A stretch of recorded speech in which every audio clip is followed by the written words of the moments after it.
Alright guys, so on this one, the mate's job here, he's already got it all prepped, the scratch coat, and this one's going to get rendered smooth with wee V-cuts put into it. And look at that sky, really, really couldn't have asked for a better, drier day, not one cloud in that sky. It's not warm, but it's not cold, it's not freezing, which is the main thing. So back to the job here, and what we're doing, we're rendering it all up. We've got it all coated and straightened, and now we're rubbing it up smooth. And we will give it a wee sponge finish before we'll cut everything.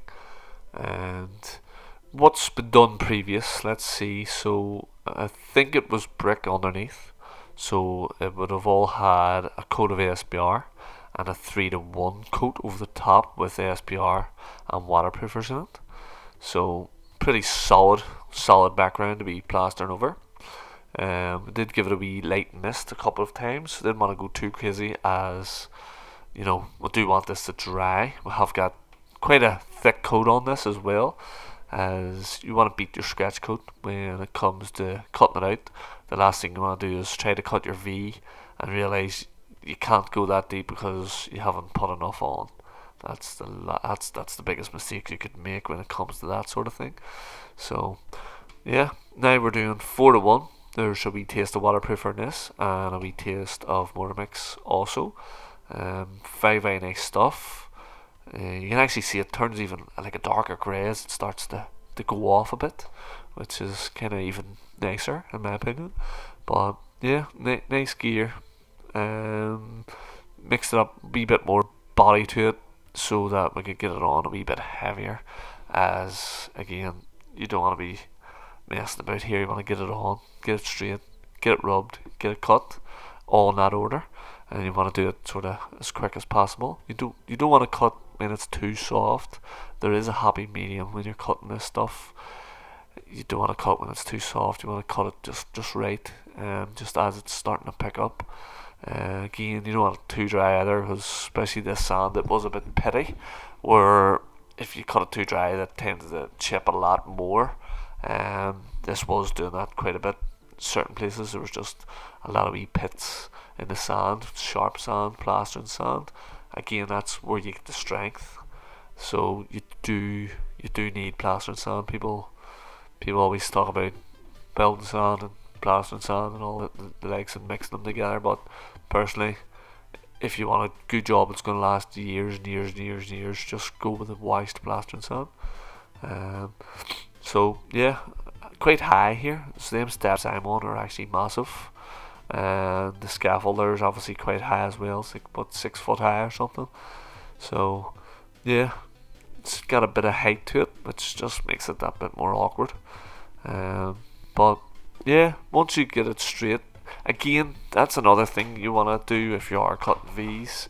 You gotta have it nice and straight, guys. You have to spend that bit of time, make sure it's straight, especially up and down here. The way the mate's pulling it up the way here now, as when you go to cut it, that's where you're gonna see it in that left to right more so than just up and down, and that's because the lines run horizontal, so they don't go vertical.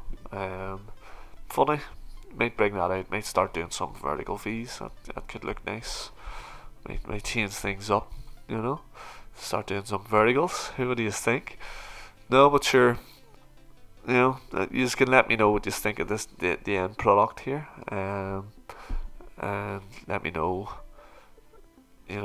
Is it your cup of tea, or do you just like just the plain smooth?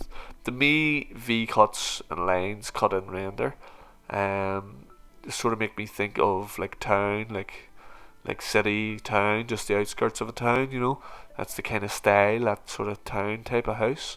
Um, could be wrong, might just be me, but it just tends to be where I sort of normally see that kind of work.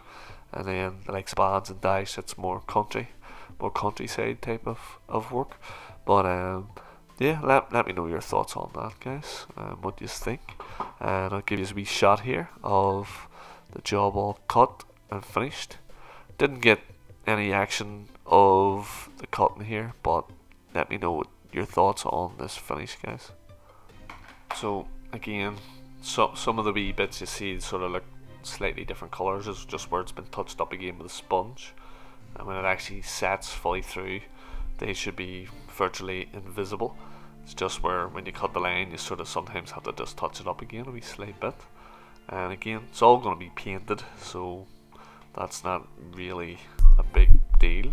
And so guys, just finished this one here behind me, getting all the V's cut out. Didn't get no action on that really, just sort of us cutting it on and rubbing it up. But yeah, this is the more enjoyable types of rendering jobs doing this. Again, if you just want more rendering, similar stuff like this, I can try and do some how-tos and go about, show you how I've done it. I've done some in the past, similar rendering jobs like this, so if you want to catch them, they're on the channel. And if you want more stuff like this, just drop it in the comments and we'll try and make some tutorials on it.